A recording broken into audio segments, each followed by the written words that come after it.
यहाँ तो हसी मेरी छोटी झोपड़िया, यहाँ तो हसी मेरी छोटी झोपड़िया, कंचन में है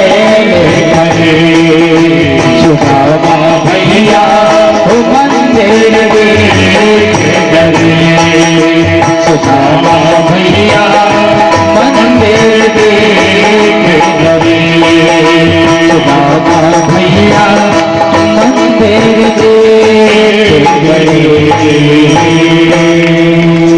सुदामा जी ने सोचा मैं यहाँ एक झोपड़ी बनी हुई थी, यहाँ तो कंचन महल खड़े। सुदामा जी ने ये सोचा ये कोई दूसरी नगरी तो नहीं है। सामने सेवक खड़े थे, महाराज ये कौन सी नगरी है भैया? उन्होंने कहा महाराज ये सुदामापुरी है। सुदामा जी ने सोचा ये कोई दूसरी सुदामापुरी तो नहीं है। भैया हमारी यहाँ झोपड़ी बनी थी वो कहाँ गई? सेवक कहने लगे महाराज हमको ज्यादा मालूम नहीं, हम लोग तो अभी अभी आए हैं चौकीदारी पर। कैसे मालूम चले? सुदामा जी ने कहा भी यहाँ के राजा कौन है? उन्होंने कहा भी यहाँ के राजा का नाम है सुदामा। अरे सुदामा जी ने सोचा किसी सेठ जी का नाम सुदामा होगा। उन्होंने आकर के हमारी कुटिया को मिटा दिया, अपने महलों को बना दिया। भैया तुम्हारे सेठ जी तो महल में है ना? महाराज 7 महीने हो गए द्वारकापुरी गए ही कृष्ण से मिलने के लिए। कैसे मालूम चले? सुदामा ने सोचा कि ऐसा तो नहीं कि सेठ जी का नाम सुदामा हो, सुबह जाते हो कृष्ण से मिलने के लिए, शाम को आ जाते हो। पर कैसे मालूम? भैया उनकी रानी साहब तो महलों में होगी। हाँ अभी बुलाते हैं। सेवक जैसे महलों में पहुंची सुशीला से कहने लगे महारानी एक गरीब ब्राह्मण आया है, द्वार पर आपको बुला रहा है।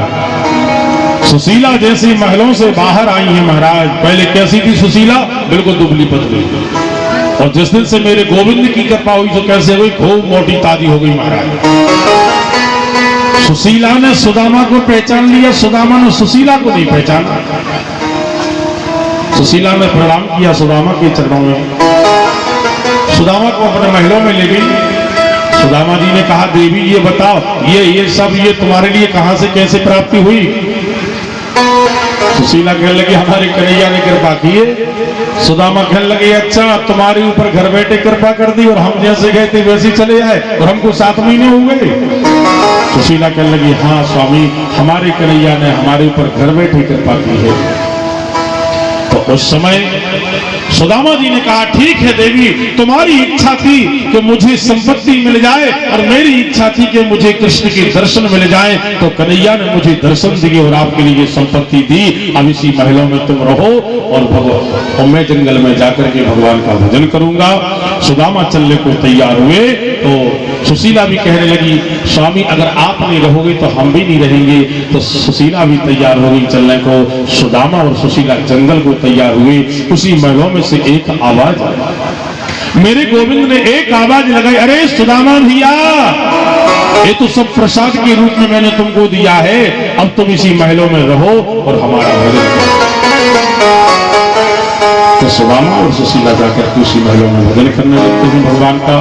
तो सुखदेव जी कहते हैं राजन इस तरह से हमारे कन्हैया ने कृपा की। आगे 100 वर्ष हो गए ब्रजवासियों को पिछड़े हुए महाराज।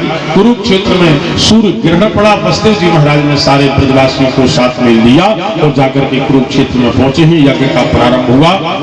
वहां सारे ब्रजवासी मिलते हैं। एक दिन मैया यशोदा रात्रि के 12 बज रहे थे, रास्ते में खड़ी थी महाराज। मैया को मालूम चला कि मेरा लाला भी यहाँ आया है। तो उस समय मैया यशोदा आवाज लगा रही है, मैया यशोदा कन्हैया का एक नाम अलग से रखे थी महाराज, उस नाम को कोई नहीं जानता था, केवल मैया ही जानती थी उस नाम के लिए। तो उस समय मैया यशोदा आवाज लगा रही, कहती बेटा कन्हुआ, इस नाम को केवल मैया ही जानती थी। अब जाकर के महाराज जैसे कन्हैया ने सुना तो कन्हैया ने सोचा ये तो मेरी मैया की आवाज है। दूसरी आवाज लगाई, बेटा कन्हुआ। कन्हैया जाकर के महाराज बाहर पहुंचे, रास्ते में देखा रात्रि के 12 बज रहे हैं, मैया यशोदा द्वार रास्ते में खड़ी हुई है। कन्हैया जाकर के तुरंत मैया यशोदा से मिलते हैं, माता देवकी से मिलते हैं सज्जनों। तो उस समय आज भगवान माता देवकी से कहने लगे, मांगो क्या चाहिए, और आज मांगो, तुम मांगोगी तुम्हारे लिए वही देंगे। चाहते हो तो बस दुष्ट कंस ने जो बालकों को मारा है, मैं उन पुत्रों को देखना चाहती हूँ। तो तुरंत जाकर के भगवान श्याम सुंदर राजा बलि के पास में पहुंचे हैं सुतनलोक में, और जो भगवान के भाई थे जो उनको लेकर के आते हैं और देवकी को दर्शन कराए हैं सज्जनों। आगे सुखदेव जी कहते हैं, राजन 16,108 रानियों को मालूम चला कि मेरी किशोरी जी भी यहाँ पधारे हैं। तो 16,108 रानियां कन्हैया से कहने लगी, कन्हैया हम लोग किशोरी जी से मिलना चाहते हैं। तो कन्हैया कहने लगी, देखो अगर तुम लोग किशोरी जी से मिलने के लिए जाओ तो खाली हाथ मत जाना, कुछ ना कुछ भेंट में ले जाना। तो 16,108 रानी जब किशोरी जी से मिलने के लिए पहुंची है वहां, तो हमारी किशोरी जी 7 ड्योढ़ी अंदर बैठी है महाराज, और उनकी दासियां खड़ी है द्वार पर। जैसे पहले द्वार पर पहुंचे महाराज 16,108 रानियां, वो दासी इतनी सुंदर है महाराज, इतनी सुंदर है वो दासियां। इन्होंने सोचा कि ये हमारी किशोरी जी हो, वो भी हम लोग किशोरी जी नहीं है। और जैसे महाराज दूसरे द्वार पर पहुंची, और सुंदर, तीसरे पे और सुंदर, चौथे पर और सुंदर है महाराज, 5वें द्वार पर पहुंची, 6वें द्वार पर पहुंची, और सुंदर है। और जैसे 7वें द्वार पर पहुंची महाराज, तो ये और सुंदर है। ललिता और विशाखा अष्टसखियों में आती है महाराज, ये अष्टसखियों में आती है। इतनी सुंदर है ललिता और विशाखा, पहचान नहीं पाया। ये हमारी दासी किशोरी जी प्रणाम।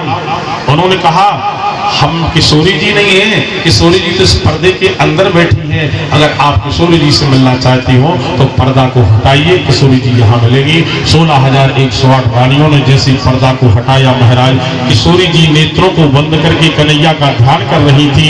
उस समय जाकर के 16,108 रानियों ने प्रणाम किया है, और जैसे प्रणाम किया तो माता रुक्मणी ने कहा, किशोरी जी प्रणाम, मैं रुक्मणी। किशोरी जी प्रणाम, मैं सत्यभामा। किशोरी जी प्रणाम, मैं कालिंद्री। 16,108 रानियों ने अपना अपना परिचय दिया महाराज। तो जैसे किशोरी जी ने 16,108 रानियों के लिए देखा, तो किशोरी जी ने 16,108 रानियों से ये नहीं पूछा कि तुम्हारा विवाह कृष्ण के साथ में कैसे हुआ, तुम्हारा विवाह कृष्ण के साथ में कैसे हुआ, ये नहीं पूछा।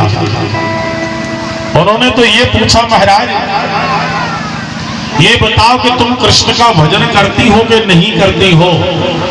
केवल एक ही चर्चा चल रही है सत्संग की महाराज, तुम लोग सत्संग करती हो कि नहीं करती, कृष्ण का भजन करती हो कि नहीं करती। केवल एक ही चर्चा किशोरी जी के सामने चल रही है। तो सज्जनों, किशोरी जी की कृपा अगर हो जाए तो हमारा जीवन बदल जाता है महाराज। तो 16,108 रानियों ने किशोरी जी के चरणों में प्रणाम किया। तो आइए हम लोग भी किशोरी जी के चरणों में प्रणाम करें। इसके बाद 5 मिनट की कथा, इसके बाद भगवान की आरती। और आज की जिन लोगों ने 7 दिन की कथा पूरी नहीं सुन पाई है, हम 7 मिनट में सुनाएंगे, पूरी कथा का फल मिलेगा। बस 5 मिनट का समय और लेंगे। तो आइए किशोरी जी के चरणों में हम लोग प्रणाम कर लें। जिनके ऊपर कृपा किशोरी जी की हो जाए, जीवन धन्य हो जाता है महाराज। हो मीठे रस से भरोड़ी राधा रानी लागे, महारानी लागे, मन कारो कारो यमुना जी को पानी लागे। मीठे रस से भरोड़ी राधा रानी लागे, महारानी लागे, मन कारो कारो यमुना जी को पानी लागे। मीठे रस से भरोड़ी राधा रानी लागे, महारानी लागे, मन कारो कारो यमुना जी को पानी लागे। मीठे रस से भरोड़ी राधा रानी लागे, महारानी लागे, मन कारो कारो यमुना जी को पानी लागे। रानी को सावर सावर राधा गोरी गोरी, राधा जी को सावर सावर राधा गोरी गोरी। रानी को सावर सावर राधा गोरी गोरी। राधा जी को सावर सावर राधा गोरी गोरी। हे वृंदावन में धूम मचावे बरसाती की छोरी, वृंदावन में धूम मचाए बरसाने की छोरी। जय धाम राधा गोरी, जय धाम लागे, जय हो हरि पानी कारो कारो यमुना जी को पानी लागे। मीठे रस से भरोरी राधा रानी लागे, महारानी लागे, मने कारो कारो यमुना जी को पानी लागे। राधा रानी सरकार की जय हो।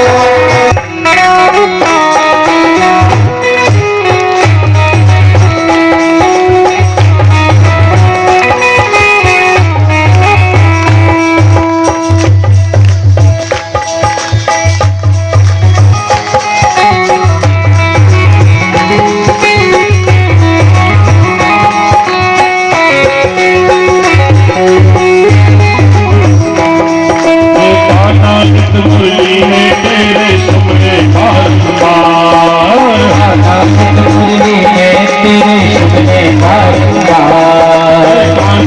मुरली में तेरे सुमरे बारंबार, मुरली में तेरे सुमरे बारंबार।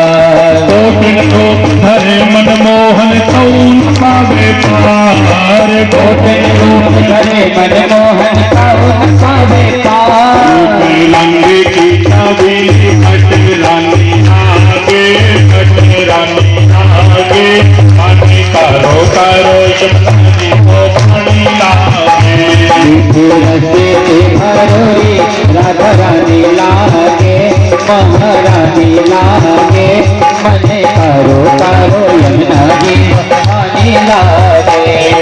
न भावे मन मातन मिश्री अब ना कोई मिठाई, भावे मन मातन मिश्री और ना कोई मिठाई। भावे मन मातन मिश्री अब ना कोई मिठाई। ना भावे मन मातन मिश्री और ना कोई मिठाई। मारी जी बढ़िया ने भावे राधा नाम मलाई, हरी जी बढ़िया ने भावे राधा नाम मलाई। सौभाग्य की नदी को तोड़े रानी लागे, तोड़े रानी लागे, पानी कारो कारो यमुना जी को पानी लागे। रस से भरोरी राधा रानी लागे, महारानी लागे, मने कारो कारो यमुना जी बोलिए राधा रानी की।